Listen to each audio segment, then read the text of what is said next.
Arranca o curso escolar para o alumnado dos niveis non universitarios. Uns 116.000 alumnos na provincia de Pontevedra e ao redor de 300.000 en toda Galicia volveron aos seus postos nas aulas. Nótase de xeito importante o descenso de rapaces e rapazas respecto doutros anos. Así, os centros escolares galegos perden máis de 4.700 estudantes. Que tal, saúdos? As matrículas baixan en todos os niveis, agás na ESO e no bacharelato. Dentro duns minutos ampliamos antes titulares.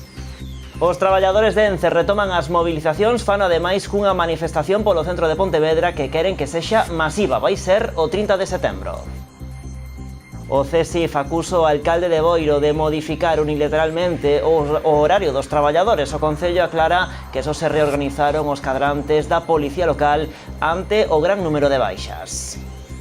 O BNG do Barbanza exixe medidas ante o arrastre de cinzas ao mar. Demandan tamén que se avalíen os danos por se algún banco marisqueiro resultou afectado. A Facultade agora trouxo ata Vilagarcía un dos seus obradoiros sobre recuperación do espazo público. O modelo urbano que está implantada a cidade tomouse como exemplo a seguir. Boianca Costova arrasa na primeira das xornadas do Festival Revenidas de Vilaxoán. Ofreceu un concerto de 3 horas. O Revenidas continúa arestora coas actuacións de La Pegatina ou Boicot. Pois como víamos agora en titulares, os traballadores de ENCE retoman as mobilizacións e fan ademais cunha manifestación polo centro de Pontevedra que queren que sexa masiva. Vai ser o vindeiro 30 deste mes de setembro ás 8 da tarde, 3 días antes de que o Tribunal Supremo se reúna para decidir o futuro da pasteira.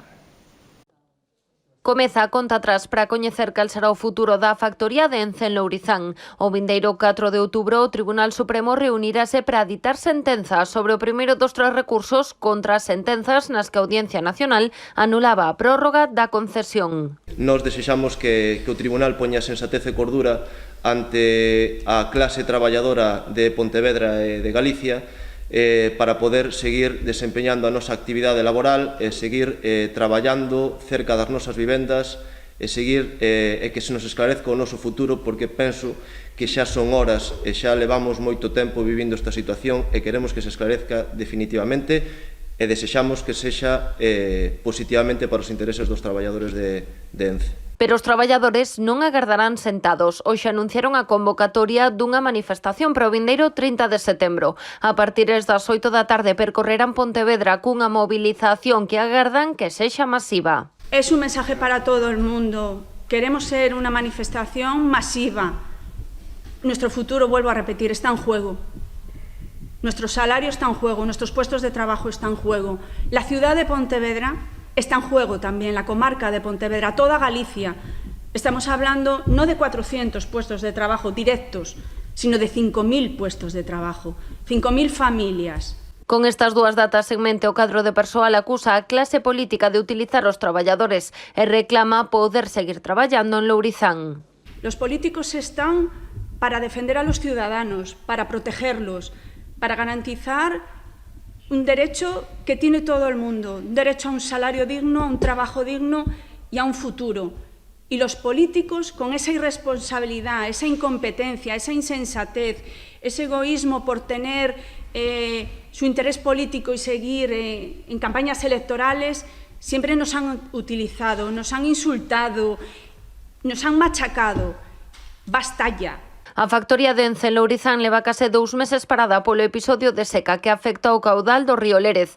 Actualmente hai uns 60 traballadores ao día afectados por un ERTE. Así as cousas, Rivas cree que en 7 ou 10 días poderían retomar a actividade normal. E o CSIF acusa o alcalde de Boiro de modificar unilateralmente os horarios e quendas dos traballadores. Denuncian tamén a denegación de 3 días de asuntos propios e permisos sindicais por parte do rexedor. O CSIF, sindicato máis representativo no Concello de Boiro, vén de denunciar a situación que se está a dar no corpo da Policía Local ante a modificación de horarios e cuadrantes dos axentes por parte do alcalde. Insisten ademais en que o rexedor nega aos empregados públicos o acceso a días de asuntos propios e permisos sindicais.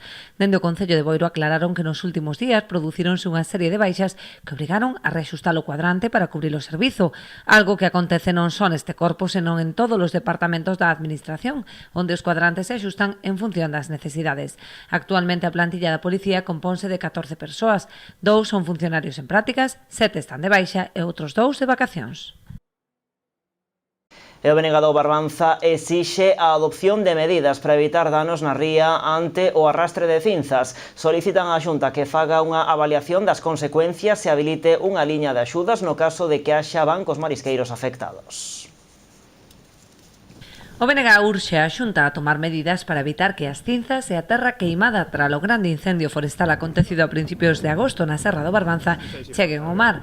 Con este fin presentará unha serie de iniciativas no Parlamento. Os nacionalistas poñen en dúbida a eficacia das medidas adotadas por Medio Rural, posto que coas chuvias destes días semella que as cinzas xa chegaron a varios regatos ou ríos como o Pedras. Hoxe, despois de sabermos estes días que arrastres, non sabemos exactamente de que, pero arrastres que baixan da serra a través dos cauces dos canles fluviais á ría poden ter impacto nos bancos marisqueiros e na ría da Arousa. Ben, no mes de agosto tamén, cando o conselleiro se reuniu cos alcaldes desta comarca, garantizoulles que tomarían todas as medidas necesarias para que, se se produciran choivas, non chegara ningún tipo de arrastre á ría. Ben, nós entendemos unha de dúas, ou que non se tomaron as medidas axeitadas ou que se tomaron tarde. Por esta razón piden á Xunta que informe das medidas tomadas ata o momento e que analice as consecuencias do arrastre das cinzas ata a ría por se resultar afectado algún banco marisqueiro. Que se nos aclare cales foron os medios utilizados, si considera a Consellería que foron suficientes e, unha vez xa feitos consumados, habendo arrastre na ría, insisto, falta dilucidar exactamente en que consiste ese arrastre, que se nos diga, en canto se avalíe, que se avalíe a maior veridade posible, que se nos diga que dano pode ter isto nos bancos marisqueiros das augas da Pobra e de Boiro e de Ribeira, se fora o caso. E, ao mesmo tempo, xa instamos a Consellería a que adopte medidas de continxencia, medidas económicas, por si, efectivamente, existiran danos no sector marisqueiro da nosa zona para axudar económicamente as persoas e as confrarías que se vexan afectadas. Por último, demandan ao Goberno autonómico que inicie un diálogo coas comunidades de montes para a recuperación da superficie queimada. Arranca o curso escolar para o alumnado dos niveis non universitarios, uns 116.000 alumnos na provincia de Pontevedra e ao redor de 300.000 en toda Galicia volveron hoxe aos seus postos nas aulas. Notase de xeito importante o descenso de rapaces e rapazas respecto doutros anos. Así, os centros escolares galegos perden máis de 4.700 estudantes. As matrículas baixan en todos os niveis, agás na ESO e no bacharelato. Nervios, choros, resignación, pero moita ilusión por reencontrarse cos compañeiros e cos profesores, e por que non tamén coa volta á rutina das clases. Bueno, este inicio de curso é moi especial porque a volta ás aulas supón tamén o regreso á normalidade. A comunidade educativa arranca sen os quebracabezas que lle supoñía poñer en marcha todas as medidas anti-Covid. Iso sí, notan cada vez máis o descenso da natalidade. No Colexio Público da Xunqueira 1 de Pontevedra, case 300 nenos e nenas volveron hoxe á rutina das clases. Moi ben, porque ademais o equipo directivo sempre comeza antes, pois en agosto, a última semana, pois estamos aquí, traballando para conseguir pois un inicio de curso pois tranquilo, que todo este máis ou menos organizado. Tan normal que no interior das aulas xa non quedan nin rastro das medidas anti-Covid que revolucionaron a organización dos centros escolares nos dous cursos pasados. Por iso xa volta ao cole tamén unha volta á normalidade. Maior liberdade, as merendas pois as facemos fora no patio, tiñamos o curso pasado 2 recreos diferenciados, agora xa temos uns recreos nunos xuntos, bueno, agradécese, sí. Superados os momentos máis duros da pandemia, os centros escolares galegos afrontan outra crise, a provocada pola caída da natalidade. Neste colexio pontevedrés levan anos notándoa, tamén este curso no que perderon unha das aulas de primeiro de primaria. Levo un montón de anos aquí, dende o 2003, se non me equivoco, e claro, empezamos con 300 e pico alumnos, tiñamos clase dúas liñas, tanto en infantil como en primaria, con 25 alumnos, non tiñamos casi espazo, non, para as clases, e claro, ahora encontrámonos con 3 aulas de infantil e unha aula de primeiro. Se as cousas siguen así, pois subirá o curso que ven pois unha aula de segundo, entón é unha cousa preocupante para nós. Bueno, pois ata ese colexio da Xunqueira 1 achegáronse esta mañá tanto o alcalde da cidade como o concelleiro de Educación, tanto Miguel Anxo Fernández Lores como Tino Fernández foron fiéis á tradición, e tanto nese centro escolar como no de Marcón saudaron o alumnado e o claustro de profesores neste comezo de curso. Ambos puxeron en valor o traballo do Concello para que os 21 centros educativos pontevedreses estean en boas condicións.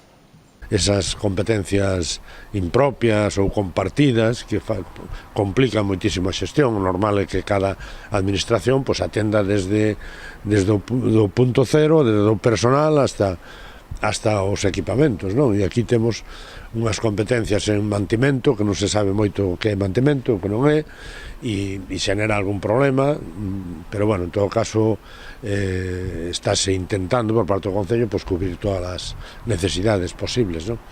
Tratamos de darlle a maior dignidade posible aos colexios dende as nosas competencias, e este ano, se estiveron facendo obras en casi todos, obras de mantemento, de pintura de aulas, de limpieza de canalóns, e aquí concretamente neste colexio xa o ano pasado, xa no curso pasado se fixo un parque novo a través do convenio coa Diputación e se estiveron pintando aulas, e agora aquelas obras que se poidan compatibilizar coas clases seguirán a facerse ao longo de todo o ano.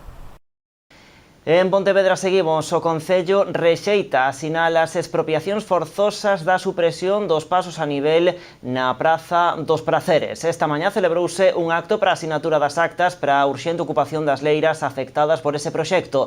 O Concello pontevedrés é titular de 4 parcelas que se inclúen nesta actuación. Segundo explicou o coordinador do rural do Goberno local, a decisión de non asinar responde a que o Executivo considera que se trata dunha desfeita para a parroquia de Lourizán que quedaría partida en dúas. Ademais, a proposta de Adif soterraría, segundo aseguran, as persoas. Alberto Ubiña explicou que o proxecto derrubará o Parque Infantil dos Praceres, invadirá a parte da zona do campo de fútbol en propiedade municipal e 2 parcelas máis pequenas do Concello que se localizan nesa zona. Tamén fai inviable o proxectado Parque da Dignidade que quedaría atravesado por unha estrada. A maiores, Oubiña remitiu esta mañá un escrito a Adif manifestando unha vez máis a oposición a ese proxecto. Máis cousas, a Facultade agora retoma a súa actividade tras o parón do verán. A iniciativa da Deputación de Pontevedra trouxo hoxe ata Vilagarcía un dos seus obradoiros para formar sobre como recuperar o espazo público e fomentar as mobilidades activas. O propio modelo urbano que está implantada a cidade tomouse como exemplo a seguir coa conquista que está a facer do espazo público para as persoas por riba dos vehículos. A Praza da Peixería foi o escenario escollido pola Facultade agora para traer un dos seus obradoiros a Vilagarcía. No encontro deronse cita un abano interdisciplinar de profesionais cun nexo común, o seu traballo a prol da recuperación do espacio público para as persoas. A xornada abriuna o alcalde Vilagarcián, que aproveitou para felicitar a Deputación de Pontevedra pola iniciativa da Facultade agora. Alberto Varela reivindicou tamén o traballo feito no municipio e o que aínda queda por facer. Creo sinceramente que Vilagarcía é un bo exemplo de por onde teñen que ir as cidades, apostando por unha recuperación do espacio público, polas humanizacións que xa están na maioría dos concellos, están socialmente aceptadas, pero tamén sendo valentes, falando de novos modos de transporte, transporte sostible, transporte colectivo, bicicletas. Pola súa banda, o deputado provincial Uxío Benítez defendeu a necesidade de concibir o espazo público contando con todos os cidadáns. Explicou que os obradoiros agora buscan tirar conclusións do debatido no curso pasado. Este ano, a la Facultade Ágora con eses 4 obradoiros agora, que o que facemos é levar a profesores e alumnos a distintos sitios da provincia, o que queremos é que a Facultade de Ágora sexa un laboratorio de I+D+I do espacio público. Ese é o noso espírito, porque vimos aquí coa vontade de aprender. Sobre o caso Vilagarcía, entende Benítez que a cidade está seguindo o modelo Ágora. Cree que xa se pode considerar un referente en políticas de recuperación do espazo público. Vilagarcía é, seguramente, un dos concellos agora máis dinámicos en cuanto a dotación do espacio público e por iso nós tamén escollemos Vilagarcía como un dos lugares onde hai que facer un obradoiro, porque estánse facendo moitas cousas e está se convertindo tamén nun pequeno referente. O Obradoiro agora reuniu no mesmo espazo a persoal técnico e político, un foro no que o Concello de Vilagarcía tivo a oportunidade de amosar algunhas das accións impulsadas nos últimos anos, con transformacións urbanas a prol do tránsito de peóns e bicicletas e o fomento do transporte público. É unha temática que todos estamos a debater neste momento, pero que o importante é a vontade política e poder dar ese paso, non? Aprendemos moitísimo porque realmente veñen expertos na materia que te fan debater sobre o que se estamos facendo está ben ou está mal, no noso caso como políticos. Neste obradoiro, a convidada como observadora externa da Facultade de Ágora foi a arquitecta e xestora de mobilidade Rocío Plasencia. Yo viví aquí durante bastantes años en Galicia y había venido a Villagarcía, pero es cierto que hacía por lo menos 10 años que no venía. Y sí que al haber pasado tantísimo tiempo, pues he visto un gran cambio de la última vez que yo vine a ahora. Una evolución, como antes se lo estaba comentando a alguien, como que ya había despertado y ya se había sumado al carro de la humanización, de ese cambio de chip.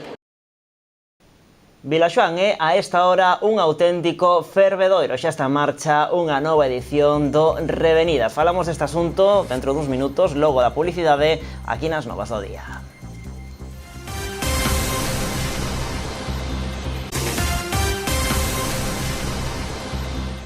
Aquí estamos nas Novas do Día en Canal Rías Baixas, iniciadas as obras de reforzo do firme na estrada AC550 entre Noia e Ribeira, o seu paso por Porto do Son. Os traballos financiados pola Consellería de Infraestructuras e Mobilidade suporán un investimento de 2,6 millóns de euros. Ademais da mellora do pavimento ao longo dun treito próximo aos 40 km, executarase un cambio de sentido e un carril de espera entre os puntos kilométricos 88 e 92, polo que será preciso ensanchar a vía na marxe esquerda. Por último, acometeránse traballos de drenaxe, limpeza de gabias, sinalización, balizamento e defensas. E mañá arrancan as festas da Guadalupe en Rianxo, durante as que a Policía Local porá en marcha un operativo especial de seguridade. Habilitáronse unhas 5.000 prazas de estacionamento na zona portuaria, Punta Fincheira, Rianxiño, Arcos Moldes, Xogo dos Bolos, Tanxil e Martelo. A Policía dobrará a presenza nas quendas de servizo co apoio dos axentes de outros concellos, así como da Garda Civil, e coordinouse un dispositivo coa Policía Autonómica para o control do consumo de alcohol a menores.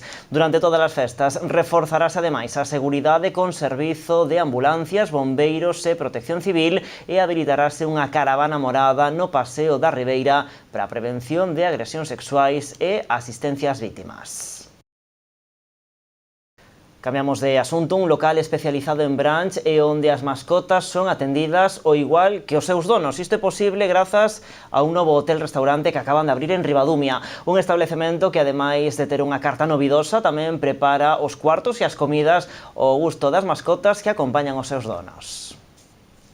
No concello de Ribadumia, concretamente en Barrantes, abriu este verán o Hotel O Noso Fogar, un establecemento que, ademais de aloxamentos, ten servizo de restaurante.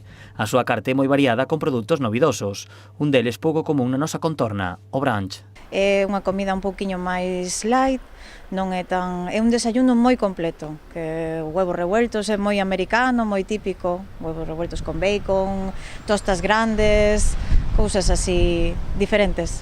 Marta decidiu abrir o local e especializarse en brunch ao comprobar que os hábitos da xente mudaron dende a pandemia. As costumbres cambiaron, a xente reúnese moito para desayunar, facer eventos como cumpleanos, que xa tuven algúns e así. Ademais, completou a oferta do restaurante con unha carta variada e novidosa. Distinta, temos nachos, pan bao relleno, temos hamburguesas Angus, que son con un pan negro, temos cousas que non hai aquí. O hotel tamén escapa do que estamos acostumados, xa que no noso fogar as mascotas son acollidas ao igual cos seus donos. Si, o pet friendly para os perritos, bueno, para as mascotas en general, que xa tuven cans e gatos. A xente queda contentísima porque teñen pouca oferta no tema dos cans, emocionase moitísimo porque cando baixan a desayunar tamén lle damos un desayuno aos cans. O hotel dispón de 17 habitacións e cada unha delas pode adaptarse se o hóspede trasnoita con mascota. Ademais, os animais tamén poden acceder ao restaurante e gozar do seu prato. Pois hubo un sábado que aquí no salón, porque tamén nos deixamos baixar o salón, tuvemos como uns 8 cans desayunando cas súas personas ao lado, os cans debaixo da mesa, todos tranquilos, o sea, foi alucinante. Eu miraba e decía, non me podo creer, nin hubo ladridos, nin hubo peleas entre cans, nada, todos como si nada. A acollida do noso fogar está sendo moi boa, especialmente polos peregrinos da variante espiritual. Os peregrinos están encantados porque baixan, din que é un paseo da ruta de Pedra da Agua moi tranquilo, que lles encantan as vistas, pasear ao lado do río, e o tema novedoso do barco de Vilanova tamén está que a xente que lle encanta. Polo de agora o restaurante non colle reservas, pero quen queira gozar da súa carta e facelo coas súas mascotas poda chegarse ata a súa localización na Rúa Valle Inclán de Ribadumia. E o Concello de Boiro e la 12 continúan coa súa colaboración no proxecto de residencias artísticas. Ao longo deste mes, as 3 artistas seleccionadas levarán a cabo as súas propostas creativas no municipio. Clara Álvarez, Debo Barreiro e Sol Álvarez foron as 3 artistas gañadoras na convocatoria do proxecto Residencias Artísticas Boiro 2022, con proxectos creativos moi ligados ao noso territorio. La idea del taller está dividido en 2 días. Uno de los días está previsto hacer una especie de deriva por todo este paisaje quemado y devastado y hacer una recogida de cenizas. Y la idea es con esas cenizas hacer unos esmaltes cerámicos sobre unas piezas cerámicas. Hacer un encuentro entre las distintas profesiones, tanto como los marineros, los pescadores, las faenadoras, también con las personas que trabajan dentro de las industrias conserveras. Y entre ellos hacer una conversación de cómo les afecta sus oficios tanto a la piel como el mar, como el ruralismo marítimo. Darme un xeito a revelar un pouco o traballo invisible no ámbito doméstico das mulleres maiores a través da cianotipia, un proceso fotográfico sobre textiles bellos e antigos. O tema é que utilizando estes textiles bellos en solución de cianotipia, ao final o que se revela son as dobleces, os desgastes e a historia que ten unha prenda a través de todos os anos de uso e reutilización, como as nosas avoas que reutilizaban todo. Ao longo de todo o mes de setembro desenvolverán o seu traballo no coworking de la 12 e levarán a cabo unha serie de obradoiros abertos ao público. Durante todo o mes, comenzamos o domingo 18, por un lado co de Botánica Cerámica, o obradoiro de cianotipia o 14 e o 21 e o Pel e o Mar o xoves 15 e o xoves 22. Estas 3 artistas seleccionadas entre os 60 aspirantes que concorreron á convocatoria convivirán en Boiro ao longo deste mes e terán acceso ao taller da Galería La 12 para desenvolver os seus programas creativos, así como unha axuda de produción por parte do Concello. Ademais, vai haber un Open Studio na que todos os que queiran achegarse poden facelo no coworking de La 12, falar cas artistas, ver os seus procesos creativos. A finais de mes, o traballo realizado polas 3 gañadoras será exposto no Pazo de Goiáns ata o 28 de outubro. O Conservatorio de Noia abrirá mañá o ciclo de concertos que se desenvolverán ao longo de todo o curso. O centro, que conta este ano con preto de 140 alumnos, inicia unha nova etapa baixo a dirección de Serafín Marcos. Os exalumnos Nacho Carnota, Alberto Romero e Andrés Vázquez serán os encargados de abrir a programación do Conservatorio de Noia, que ofrecerá concertos mensuais durante todo o curso ata o peche no Xuño Musical. Y una vez cerrado el ciclo de conciertos, empezamos el Xuño Musical, bueno, ya otro ciclo pues tradicional que desde el año 94 desarrollamos, y en él vamos a tener 5 conciertos en el que podrán participar los alumnos de grado elemental, profesional, los mayores de sexto de grado profesional que se van a estudiar a los conservatorios superiores. Cerraremos el concierto de banda, orquesta y coro, y por el medio pues volveremos a invitar a exalumnos que ya desarrollan una vida musical profesional.